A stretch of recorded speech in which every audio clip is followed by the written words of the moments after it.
안녕하세요. 결혼한 지 2년 된 30대 초반의 여성입니다. 아직 아이는 없고요. 평소에 자주 사연을 들으러 오긴 하는데 제가 직접 사연을 적어보는 건 처음이라 어떻게 시작해야 할지 어렵네요. 다른 부부들은 보통 무슨 이유로 이혼을 할까요? 저희는 경제적인 이유도 있지만 남편의 적반하장식 태도에 제가 질려버려서 이혼하게 되었습니다. 친구들한테 이 답답한 속을 털어놓자니 그래도 한때 사랑했고 같이 삶아떼고 살던 사람이라 그런지 제 얼굴에 침 뱉기 같아서 입이 안 떨어지더라고요. 그래서 이렇게 익명의 힘을 빌려 사연을 적어봅니다. 제 소개를 먼저 간략하게 해볼게요. 저는 대학교를 졸업한 후 다른 친구들처럼 평범한 직장 생활을 시작했어요. 하지만 제가 회사 생활을 시작하고 얼마 지나지 않았을 때 회사에 갑작스러운 해고바람이 불어왔습니다. 비록 저는 해고 대상은 아니었지만 하루아침에 사무실을 떠나는 사람들을 보니 언제 제 이야기가 될지도 모른다는 두려움에 눈앞이 깜깜해지더라고요. 그때부터 저는 틈틈이 커피 자격증도 따고 제빵 기술도 익히며 창업을 준비하기 시작했습니다. 그리고 직장 생활 3년 만에 회사에서 멀지 않은 곳에 위치한 카페를 인수하게 되었어요. 그리고 얼마 후 제 발로 회사에서 나와 자영업자의 길을 걷게 되었습니다. 그 이후로 한동안 식사는커녕 잠도 제대로 자지 못할 만큼 바쁘게 살았네요. 한 5년 정도 지나니까 어느새 하나였던 카페도 2개가 되었고 매장 사이즈도 커졌어요. 그래도 여전히 매일같이 2곳 다 제가 직접 들려서 몇 시간씩 카운터도 보고 커피도 내리고 합니다. 제 매장이니까 제 손이 구석구석 닿지 않으면 안 되겠더라고요. 아무튼 남편을 만나기 전 저는 이렇게 살고 있었습니다. 애정관계에 있어서는 마지막 남자친구와 헤어진 뒤 3년째 솔로로 지내고 있었고요. 반면에 주변 친구들은 하나둘씩 시집을 가더라고요. 그런 친구들을 보고도 별 걱정이 없었던 저와는 달리 친정 어머니가 굉장히 속상해하셨습니다. 당신이 보기엔 딸이 돈 버는 데만 혈안이 돼 있어서 걱정스러우셨대요. 사실 제가 돈 버는 재미에 푹 빠져 있었던 건 맞아요.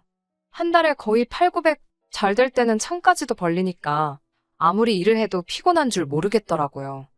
그렇게 바쁘게 살던 중 한동안 연락이 닿지 않았던 고등학교 동창으로부터 오랜만에 연락을 받았습니다. 좋은 사람을 만나서 결혼한다고 했어요. 그런데 초대할 만한 친구가 많이 없어서 그렇다며 시간이 되면 혹시 참석해 줄 수 있겠냐고 묻더라고요. 학교 다닐 때도 그다지 친하지 않았는데 오죽하면 나한테까지 연락을 했을까 싶어서 흔쾌히 가겠다고 했네요. 친구의 결혼식 당일이었습니다. 그곳에서 신랑 측 하객으로 참석했던 지금의 남편을 만나게 되었어요. 사실 아시다시피 결혼식장에서는 너나 할 것 없이 다들 들떠서 분위기가 시끌시끌하고 정신이 하나도 없잖아요. 그렇다 보니 남편이나 저나 호감을 느끼기는커녕 서로 있는지도 몰랐던 게 사실입니다. 그런데 정작 결혼식 주인공들은 저희를 보고는 서로 이어주면 좋겠다는 생각을 했답니다. 그래서 신혼여행에서 돌아오자마자 결혼식에 참석해줘서 고맙다는 핑계로 밥을 사준다며 남편과 저를 같이 불러냈더라고요. 그렇게 얼떨결에 남편을 소개받게 되었어요. 제가 원래 성격상 소개팅 같은 자리를 좋아하지 않아요. 그래서 아마도 친구가 소개팅할 거냐고 물었다면 거절했을 거예요. 하지만 그날은 단 둘만 있던 것도 아니고 오래된 친구도 함께여서 그런지 자리가 한결 편하게 느껴졌습니다. 어색한 것도 덜했고 즐거운 시간이었어요. 그렇게 어느덧 시간이 밤 11시가 다 되어가자 남편이 먼저 저를 집에 데려다 주겠다고 하더라고요. 그 제안이 싫지만은 않았어요. 그리고 집으로 돌아오는 길에 남편이 제 연락처를 물어보면서 다음에 또 볼 수 있겠냐고 물었습니다. 남편은 특출난 외모는 아니었지만 서글서글한 인상 때문에 보고 있으면 기분이 좋아지는 사람이었습니다. 바쁜 일정 속에서 남편과 있으면 그래도 마음이 편해지는 것 같았어요. 그렇게 만난 지 8개월쯤 되었을 무렵 남편은 저에게 결혼하자며 프로포즈를 해왔습니다. 사실 당시 남편 나이가 35이었는데 그래서인지 연애 초반부터 결혼에 대해 저보다 좀 더 압박을 느끼는 것 같았어요. 그래서 남편이 프로포즈를 했을 때 크게 놀라지는 않았습니다. 결혼 이야기가 오고 가면서 저희는 서로에게 재산 상태를 오픈하게 되었습니다. 먼저 저 같은 경우 카페 두 곳을 하면서 모아둔 돈이 1억 조금 넘게 있었습니다. 몇 년 전 부모님이 증여해주신 오피스텔 하나가 있었고요. 참고로 부모님은 개인적인 이유로 남들보다 조금 일찍 은퇴를 하셨고 지금은 두 분이서 아파트 생활을 하고 계십니다. 부모님의 재산이다 보니 정확히는 모르지만 당시에는 살고 계신 아파트와 작은 건물 하나를 가지고 계셨어요. 그 외 저축 및 연금도 있으셨고 건물에서 나오는 월세로 생활하고 계셨기 때문에 노후는 걱정 없었네요. 남편의 경우는 조금 달랐습니다. 혹시나 남편의 지인이 사연을 들을 수도 있으니까 구체적인 지역명은 언급하지 않을게요. 남편은 일단 모아둔 돈이 6천 정도로 저희 절반 수준이었습니다. 남편의 나이나 경력을 고려했을 때 솔직히 기대에 못 미치는 금액이었어요. 남편이 말하기를 그 이유는 학자금 대출 때문이랍니다. 직장 생활을 시작한 이후 학자금 대출을 상환해야 했기 때문에 돈을 모을 여력이 없었다고 하더라고요. 본인이 벌어서 본인이 공부한 거 냈다는데 제가 뭐라고 하겠어요. 오히려 책임감이 있어 보여서 솔직히 좋아 보이기도 했고요. 게다가 남편이 다니던 회사가 공기업 성격이 강해서 정말 치명적인 큰 실수를 하지 않는 한 잘리지 않기로 유명한 안정적인 곳이었어요. 연봉도 5천에서 6천 사이라고 했고요. 그렇기에 당장 남편이 가진 돈이 좀 적어도 앞으로 모으면 된다고 생각했어요. 또한 남편 말이 아버님이 돌아가시면서 어느 정도 재산도 남기셨다며 시어머니의 부양에 대해서는 크게 걱정하지 않아도 된다고 하더라고요. 남편에게는 6살 어린 신우가 있습니다. 신우는 미혼이고 남편이 독립한 이후 줄곧 어머님과 둘이 살고 있었어요. 신우는 지역 내 중소기업을 다니고 있었는데 그곳에서 정확히 무슨 일을 하는지는 듣지 못했습니다. 저와 남편 사이에 그리고 친정과 시댁 사이에 경제적인 격차는 크지는 않아도 분명히 있었습니다. 하지만 그게 저희가 결혼을 결심할 때 저희 발목을 잡을 만큼 큰 문제는 아니었어요. 서로 부족한 부분을 채워주는 존재가 부부라고 생각했으니까요. 신혼살림을 시작할 때 제가 모아둔 돈 1억 2천과 남편이 모아둔 돈 6천에 친정 부모님이 1억 보태주셨습니다. 시어머니께서 국산 중형차 한 대 뽑아주셨고 혼수해주셨어요. 감사한 마음으로 시어머니와 신우에게 명품백 하나씩 선물했고요. 정말이지 이때만 해도 누가 얼마를 썼는지를 떠나서 서로 주고받고 하는 그 마음이 좋았습니다. 더 바라는 것도 없었고요. 하지만 이대로만 같았으면 하는 제 마음과 달리 남편은 달라진 모습을 보였어요. 결혼식을 올리고 얼마 지나지 않았을 때부터였어요. 사실 연애 때부터 종종 남편은 자기도 회사를 관두고 장사를 하면 어떨 것 같냐고 저에게 몇 번이나 물어왔어요. 저는 좀처럼 남편의 생각이 이해가 되질 않았습니다. 남들은 들어가고 싶어서 1년이고 2년이고 고생하는 회사를 왜 제 발로 차버리고 나올 궁리를 하는지 말이에요. 그럴 때마다 저는 남편에게 장사가 보는 것만큼 쉬운 게 아니라고 그냥 회사 잘 다녔으면 좋겠다고 했습니다. 결혼 후에는 제가 카페 때문에 매일같이 동분서주하는 현실을 매일매일 옆에서 볼 테니 그런 말은 입에서 쏙 들어갈 줄 알았습니다. 그런데 얼마 되지 않아서 남편은 다시 회사를 관두고 싶다는 이야기를 꺼냈습니다. 그러면서 저더러 부럽답니다. 어딜 가나 사장 소리 들으면서 대접받고 시간도 제 맘대로 쓸 수 있으니 얼마나 좋겠냐면서요. 어디다 아쉬운 소리 할 일도 없고 일이라고 해봤자 아르바이트생들에게 이래라 저래라만 하면 되지 않냐입니다. 자기가 보기에는 저는 아침 저녁으로 고개만 삐쭉 내밀고 돈만 훑어가는 존재랍니다. 그런 말을 들으니 너무 속상하더라고요. 남편이야 출근하니까 당연히 제가 낮에 어떻게 일하는지 모르잖아요. 그런데 자기가 안 해봤다고 말이라고 쉽게 해대니 정말 섭섭했어요. 아마 모르는 사람 같았으면 너도 한번 해보라고 부추겼을지도 몰라요. 너도 한번 해보고 진짜 막말로 한번 피똥 싸보라고요. 하지만 사랑하는 남편이었기에 계속 말렸습니다. 장사가 절대로 쉬운 일이 아니다. 내가 당신을 무시하는 것이 아니라고. 남편은 그런 제 마음도 몰라주고 아내로서 남편을 응원하고 지지해주기는커녕 계속 안 된다고 누르기만 한다면서 서운하다 했지만요. 사실 결혼하자마자 저희 집 경제권은 제 손으로 넘어왔었어요. 제가 달라고 한 게 아니라 남편이 자기는 이것저것 신경 쓰고 싶지 않다면서 저더러 해달라고 하더라고요. 그리고 비로소 남편이 정확히 어느 정도 버는지 알게 되었습니다. 세금을 비롯해 이것저것들을 제외하고 나니까 실수령액은 350에서 400 정도였어요. 적은 돈은 아니지요. 게다가 저도 수입이 있었으니까 절대로 생활하기에 부족한 돈은 아니었어요. 그런데 어느 날 갑자기 남편이 앞으로 자기 월급 중 100은 어머님께 매달 생활비로 보내드리고 싶답니다. 결혼도 했으니 이제 아들 노릇을 좀 하고 싶다면서요. 그 말을 들으니 저도 아차 싶더라고요. 저는 저희 부모님 생활비를 보태드려야겠다는 생각을 해보질 못했으니까요. 제가 남편에게 그럼 이참에 양가 어른들에게 매달 100만 원씩 드리자고 했습니다. 매달 200씩 나가는 게 솔직히 부담스럽기는 했지만 남편 말대로 자식 노릇은 해야겠더라고요. 곧이어 남편은 저에게 자기 월급 중 200만 원은 자기 이름으로 따로 모아달래요. 400 중에 어머님 생활비로 100 나가고 당신 앞으로 200 적금하면 생활은 뭐로 하냐니까 남은 돈에 제가 보태면 되지 않냐고 하더라고요. 좀 황당했어요. 물론 남편 말대로 제가 벌어오는 돈으로 생활비를 할 수도 있었지요. 하지만 솔직히 남편의 속내가 눈에 너무 빤히 보이니까 얄밉더라고요. 생활비로 한 달에 50에서 100만 원만 주겠다는 이야기잖아요. 자기는 자기 일속 다 챙기고 정작 꼭 써야 되는 부분에서는 저더러 다 부담하라는 말처럼 들려서 서운하더라고요. 저는 이럴 것 같으면 경제권 같은 거 필요 없다고 가져가라 했습니다. 남편더러 당신 알아서 당신이 말한 대로 어머님 용돈도 드리고 적금도 200씩 하고 그러라고요. 하지만 나는 생활비로 최소한 100은 고정적으로 받아야겠으니 앞으로 생활비로 100 먼저 달라고 했습니다. 당신 100, 나 100, 이렇게 200으로 생활비를 하자고 했어요. 부족한 부분에 있어서는 월말에 한번 더 정산을 하던지 또 다른 방법을 생각해내 보자면서요.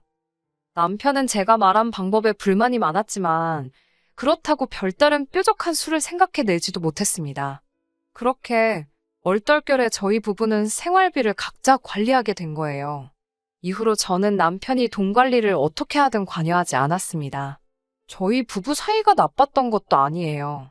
말 그대로 돈 관리만 따로 하고 있었을 뿐이지요. 그렇게 1년 정도 지나고 나서 일이 터졌습니다. 남편이 회사에 사표를 썼다고 하더라고요. 갑자기 그게 무슨 소리냐니까 진작부터 자기도 장사하고 싶다고 말하지 않았냐면서 편의점을 차리겠다고 하더라고요. 아무리 그래도 그렇지 어떻게 와이프인 나하고 상의도 한마디 없이 그런 결정을 내릴 수 있냐고 제가 화를 냈어요. 남편은 보나마나 반대했을 거면서 상의는 무슨 상의냐며 자기는 미안한 게 하나도 없다고 하더라고요.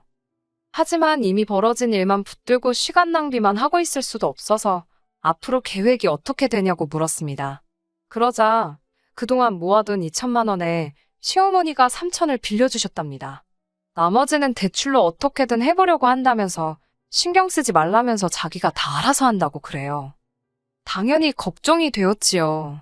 저는 기왕 이렇게 된 거 조금이라도 도움을 주고 싶었습니다. 어찌됐건 제가 장사를 하루 이틀 해본 것도 아니고 저는 안정적으로 매장을 꾸리고 있었으니까요. 하지만 남편은 간섭하지 말라 했습니다. 괜히 이래놓고 나중에 제가 생색내는 꼴 못 본다면서요.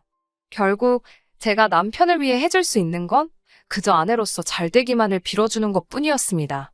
그리고 얼마 후 남편이 그토록 원하던 편의점을 열게 되었습니다. 편의점 위치도 정말 엉뚱한 곳에 열었더라고요. 아무런 연고도 없는 집에서 1시간 거리였어요. 왜 이런 곳이냐고 하니까 근처에 편의점이 하나도 없는 동네가 여기뿐이었다나요. 반나절 가까이 동네를 돌아봤는데 망했다 싶었습니다. 아파트도 별로 없고 학교도 없고 정말이지 사람 사는 동네 맞나 싶을 정도로 텅 비었더군요. 막말로 제 돈 안 들어갔다고 해도 앞으로 남편이 실망하고 속상해할 게 벌써 눈에 빤히 보여서 제 마음이 다 안 좋더라고요. 그래도 처음 2~3달은 어찌저찌 생활비는 가져다 주더라고요. 저도 남편 자존심도 있고 하니까 먼저 말하기 전에는 장사는 잘 됐냐, 어땠냐 묻지 않았습니다. 하지만 모르긴 몰라도 마음 고생을 꽤나 하고 있는 눈치였어요. 하루가 다르게 안색도 안 좋아지고 살도 빠지는 게 눈에 보이더라고요. 그러다 편의점 연지 한 반년이 좀 넘었을 때부터는 생활비가 뚝 끊겼습니다. 물론 제가 생활비는 계속 부담을 하고 있었으니까 먹고 사는 데는 지장이 없었지만 주부로서 스트레스는 받았지요. 언제까지 이렇게 살아야 되나 걱정도 되었고요. 그때 남편이 저에게 먼저 말을 꺼내더라고요. 편의점을 접어야겠다면서요. 자기 생각보다 장사가 잘 안 된답니다.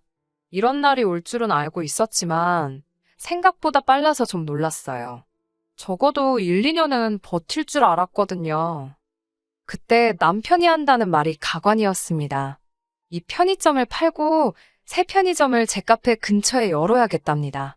자기가 장사를 해보니까 자기는 장사 수완은 좋은데 가게 자리가 안 좋아서 그런 것 같대요. 그러면서 덧붙이기를 제가 하는 카페마다 장사가 잘 되는 걸 보니까 제가 자리를 잘 보는 것 같다면서 그 근처에다 열겠답니다. 그러면 제가 자기 대신해서 편의점도 자주 들여다볼 수 있고 덕분에 자기도 자기 개인 시간 좀 가질 수 있고 좋을 것 같다나요.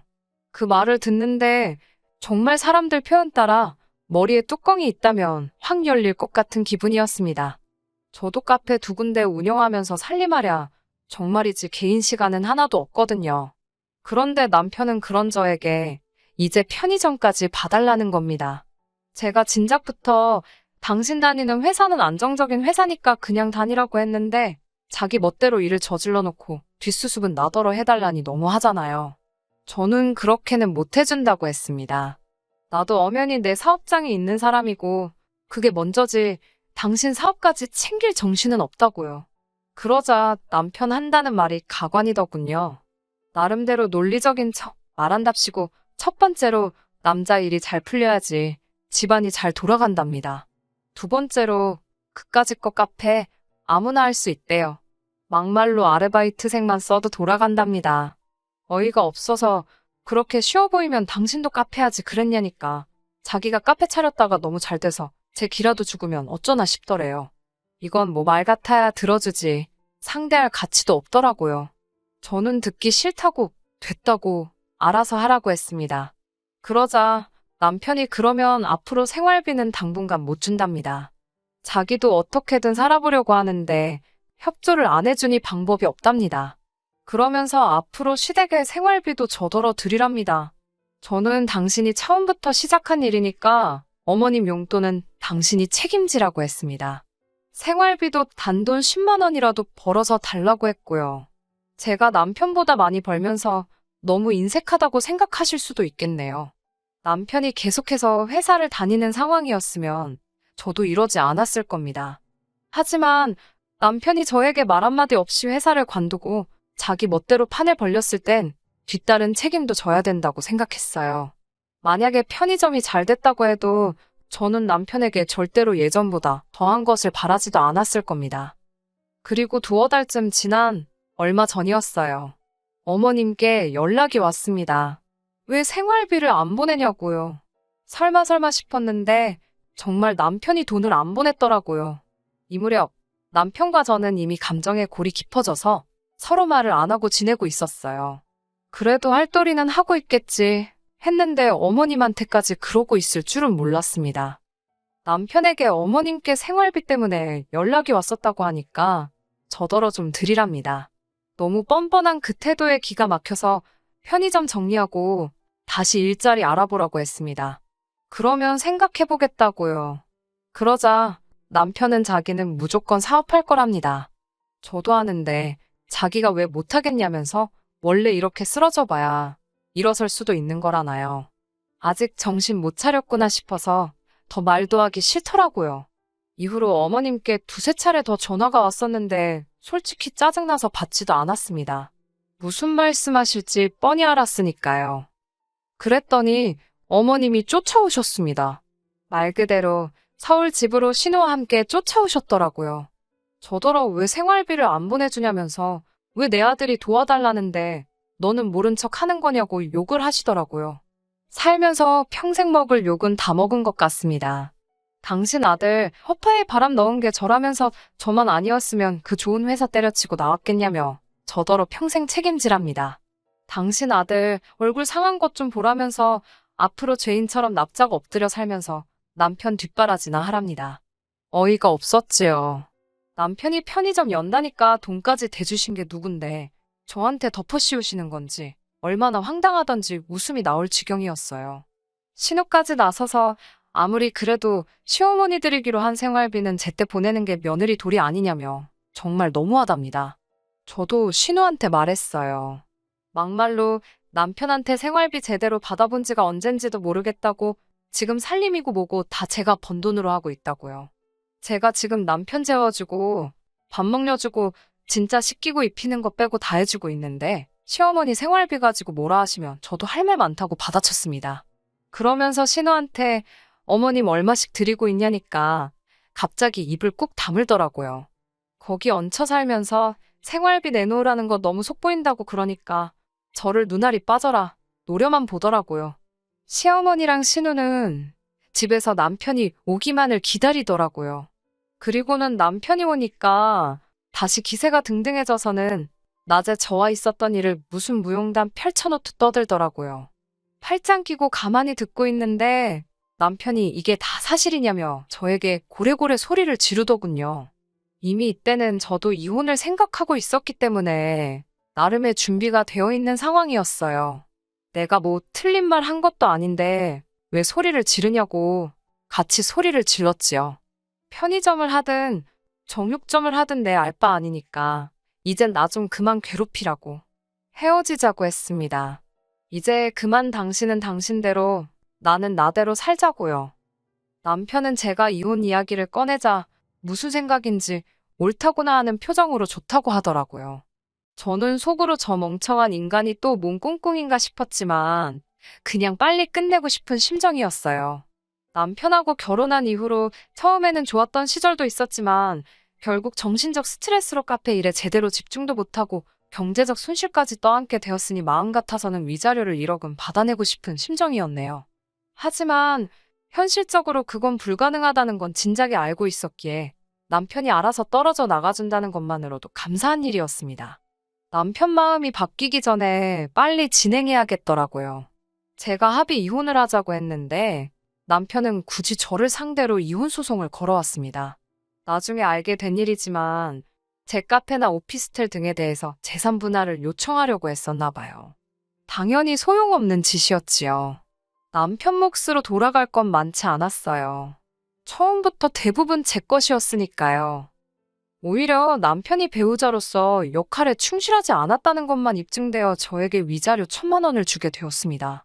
변호사 수임비에 뭐에 남편에게는 상처뿐인 패배였어요. 남편은 자기 생각하고는 상황이 영 다르게 돌아가자 그제서야 직장도 알아보고 제가 원하는 대로 하겠다며 다시 한번 잘해보자고 하더라고요. 시어머니도 생활비고 뭐고 안 줘도 된다면서 둘만 잘 살라고 하셨지만 이제 그 누구의 말도 믿을 수가 없었어요. 그래도 저를 놓치고 후회하는 모습을 보니 꼬숩긴 하더라고요. 딸이 그동안 이렇게 마음고생하고 사는지 몰랐던 친정부모님께서는 특히 빨리 결혼하라고 저를 채근하셨던 친정어머니는 다 이게 당신 탓이라며 너무 미안해 하셨습니다.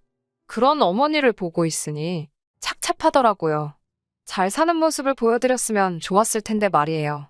이렇게 또 인생을 배웠고 저는 한층 더 단단해졌습니다.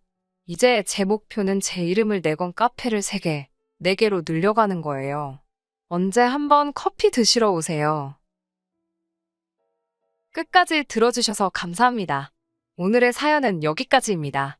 구독과 좋아요, 알람 설정 부탁드리고 더 좋은 사연으로 다시 찾아뵙겠습니다. 감사합니다.